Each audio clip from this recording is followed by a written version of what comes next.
Maksudnya begini loh ya, eh mungkin dakwah kita itu untuk ya seluruh dunia ya, mungkin tidak hanya Indonesia saja, misalnya Korea Selatan ya, mau diterima atau tidak itu kan urusan mereka, tapi kan yus saya sih, kalau saya tetap, selama saya hidup ya tetap tetap berharap lah kalau Seventeen itu mau Islam misalnya dengan dakwah saya. Tapi kalau itu kan hak pribadi ya, dia mau Islam atau tidak gitu ya. Tapi intinya gini loh ya, dakwah dakwah kita Islam itu tidak hanya untuk Indonesia saja, tapi juga untuk Korea Selatan. Misal Seventeen Seventeen itu anggotanya kan 13. Nah, biasa itu bias itu adalah dari 13 anggota itu yang mewakili yang paling suka misalnya Wonwo gitu ya. Tapi jika semua anggota Seventeen Islam ya alhamdulillah. Tapi bias bias itu mewakili yang paling suka di antara 13 itu ya saya Wonwo Seventeen gitu loh maksudnya. Kalau ada sih yang pernah menyarankan misalnya saya itu dakwah langsung ke Korea Selatan gitu. Iya, kalau muda ya mungkin mungkin bisa juga sih dakwah langsung ke Korea Selatan, misalnya eh, tinggal dekat Seventeen lalu dakwah dakwah dekat Seventeen gitu loh, misalnya 20 tahun saya tinggal di Korea Selatan dekat Seventeen lalu bisa berdakwah gitu ya. Di situ kan juga ada kajian Kompas MTA Korea itu kan yang kerja-kerja di Korea Selatan tapi tetap dengan pekerjaan itu tidak menghalangi mereka untuk ngaji gitu ya. Jadi di situ juga kita bisa tetap mempelajari ilmu agama dengan adanya kajian Kompas MTA Korea. Dengan kita di Korea Selatan tidak menghalangi kita untuk terus mengkaji ilmu agama, untuk mempelajari Islam gitu loh ya. Kompas MTA Korea itu bisa untuk mengaji warga yang kerja di Korea Selatan. Itu merupakan wadah ilmu agama Islam yang ada di Korea Selatan. Itu kajian Kompas MTA Korea yang diselenggarakan setiap malam. Insya Allah saya hampir mengikuti gitu ya. Tapi kan saya merasa kajian Kompas MTA Korea itu sangat sangat membantu sekali bagi warga negara Korea yang ingin tetap mempelajari agama Islam. Tidak hanya warga MTA saja, tapi juga warga negara Korea. Jadi Islam itu tetap harus ada meskipun di Korea Selatan, di Jepang itu tetap ada. Kalau warga negara kalau warga negara warga MTA bisa ke Korea kan otomatis kan Islam bisa tersebar di sana. Jadi ada baiknya ya orang warga negara yang kerja di Korea Selatan, warga kita ya, warga ngaji itu yang kerja di Korea Selatan, jadi di sana itu tetap ada Islam gitu loh ya. Jadi Korea itu, suatu negara itu akan diberkahi oleh Allah dengan berkah yang melimpah jika penduduknya itu beriman dan bertakwa. Salah satunya itu warga negara Indonesia. Warga negara Indonesia itu kan mayoritas Islam, warga warga ngaji kita itu kan mayoritas beragama Islam. Kalau kerja di sana kan otomatis kan dakwah Islam bisa berkembang di Korea Selatan.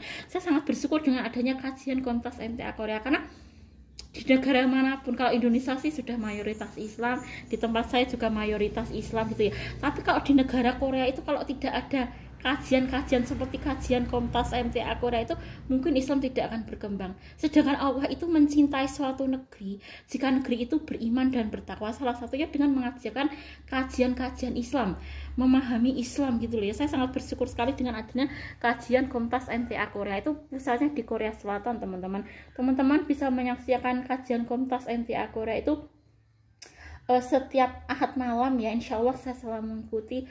Saya merasa bersyukur ya teman-teman. Kalau di Indonesia kan sudah ada majelis pusat, banyak sekali kajian-kajian ya di Indonesia tuh mayoritas muslim. Tapi kalau di Korea Selatan, kalau tidak ada warga ngaji yang ke sana, bagaimana Islam di Korea Selatan itu? Sedangkan Allah sendiri menegaskan bahwa Allah itu akan mencintai suatu negeri, akan melimpahkan berkah kepada negeri itu jika negeri itu beriman dan bertakwa. Salah satunya kalau warga kita, warga ngaji ini kerja di Korea Selatan kemudian mendirikan kajian Kompas MTA Korea, otomatis kan Islam berkembang di Korea. Otomatis negeri itu akan diberkahi oleh Allah dengan adanya kajian-kajian seperti kajian Kompas MTA Korea itu loh. Salah satu hikmah warga kita, warga ngaji kita yang berada di Korea Selatan, Islam bisa tersebar di Korea Selatan. Nah itu insya Allah dekat 17 ya, moga-moga 17 ya suatu saat.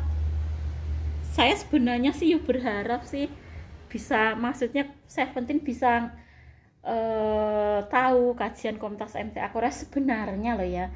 Tapi perkara dakwah kita itu diterima atau tidak kan yo itu hak pribadi. Tapi sebenarnya Islam itu sebenarnya penyelamat ya, tidak, bukan untuk membuat orang lain menjadi susah dengan ajaran Islam, itu bukan. Memang Islam itu kan kalau tidak beragama itu kan tidak sholat, tidak ngaji, tidak macam-macam. Tapi akhiratnya itu loh teman-teman, maksudnya tuh. Kalau saya tuh ya tetap berharap 17 semoga menjadi Islam. Moga-moga Islam itu semakin banyak di Korea Selatan. Kalau warga ngaji kita kan kerja di Korea Selatan kemudian mendirikan pengajian di sana, kan Islam bisa berkembang pesat di Korea Selatan. Terutama bisa mendakwai 17. Kalau saya masih muda sih 20 tahun ya misalnya, saya ingin tinggal dekat 17, lalu saya ngaji di kajian Komtas MTA Korea, lalu bisa menyebarkan Islam ke 17 gitu loh. Sebenarnya kalau 20 tahun habis gak 6 ya percuma. Tapi kan sekarang tetap bisa toh, walaupun saya di Indonesia, tidak di Korea Selatan, tidak dekat 17, bisa saja kan di sana ada kajian-kajian seperti kajian Komtas MTA Korea, itu juga dekat 17 loh ya. Itu pusatnya di Korea Selatan. Jadi warga kita, warga ngaji yang kerja di Korea Selatan tapi tetap mendirikan suatu lembaga dakwah atau lembaga pengajian yang mempelajari Al-Quran dan Sunnah. Salah satunya adalah kajian Komtas MTA Korea. Saya tetap berharap ya 17 itu bisa suatu saat mendapat hidayah oleh Allah, kemudian menjadi soleh gitu ya. Karena soleh itu adalah suatu hal yang sangat membanggakan dan sangat menakjubkan ya. Karena dengan kesolehan itu bisa membawa kita ke surga gitu ya. Idaman lah semua orang lah namanya soleh gitu kan. Soleh solekah itu adalah idaman ya. Saya berharap suatu saat sekaya apapun, jika memang kita itu tidak beriman kepada Allah, kita tidak mempelajari ilmu agama, apa bisa memasukkan kita ke surga? Sedangkan yang bisa memasukkan ke surga itu adalah kesolehan kita, teman-teman. Harus seganteng apapun, harus secantik apapun, kalau kita itu tidak beriman dan bertakwa gitu loh, kita itu tidak akan, Allah itu tidak bisa disogok oleh kegantengan. Yang menciptakan ganteng itu juga Allah, yang menciptakan cantik itu juga Allah. Memangnya manusia itu bisa ganteng dewe tanpa Allah? Manusia itu ganteng itu karena Allah gitu loh. Jadi kesolehan itu sangat berharga, terutama di akhirat itu loh ya. Kalau saya sih tetap berharap lah kalau 17 itu bisa menjadi Islam, menjadi soleh, terutama Wonwo itu. Tapi perkara dakwah diterima atau tidak itu kan hak mereka, tapi kan akhiratnya itu loh sebenarnya.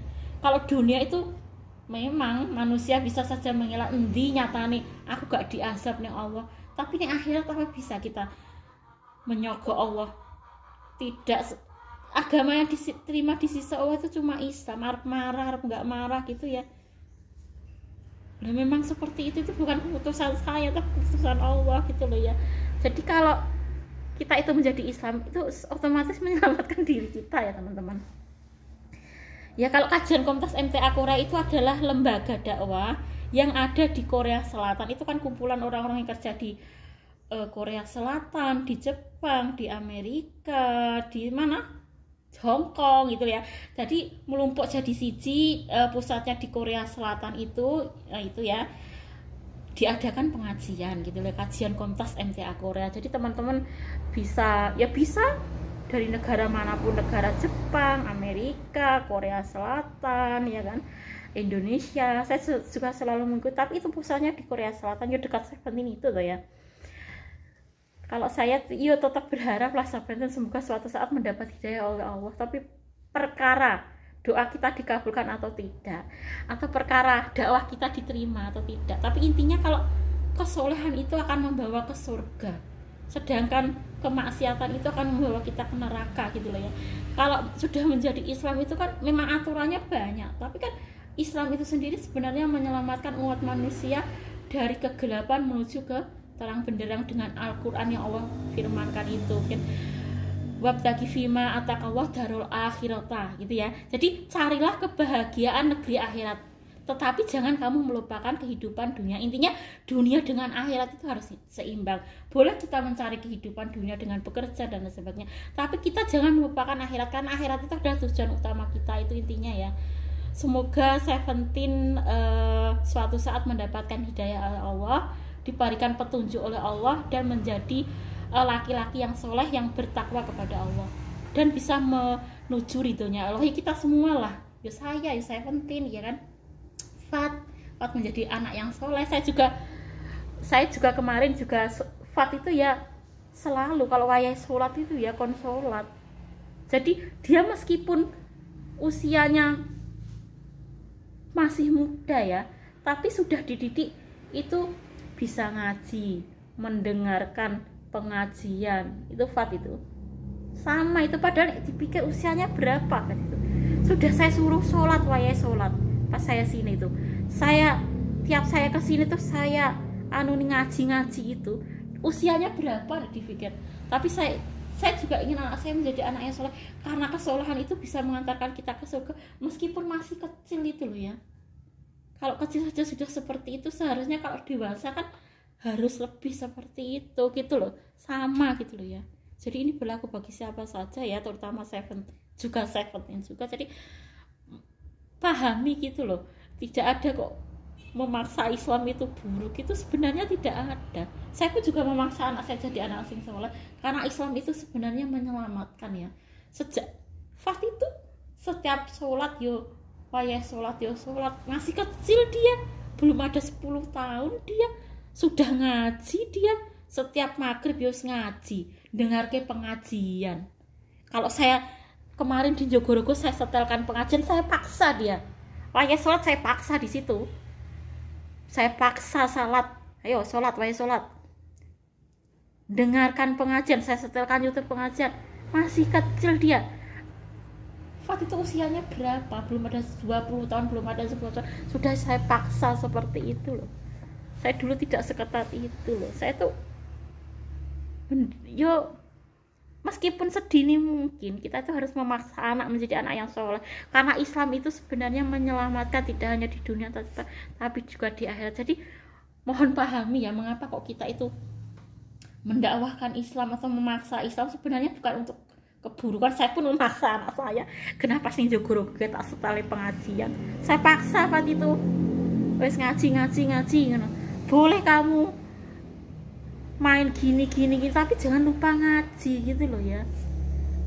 Musik ya boleh, game ya boleh, tapi wayah ngaji gitu loh, wayah sholat, karena sih menyelamatkan akhirat kita itu kan tidak hanya dunia saja tapi juga akhirat gitu loh ya. Jadi jangan melupakan Allah mentang-mentang kita suka musik, melupakan Allah mentang-mentang kita suka game, melupakan Allah. Ojo lupa ngaji, mempelajari ilmu agama, itu intinya ya. Cukup sekian dulu ya. Assalamualaikum warahmatullahi wabarakatuh.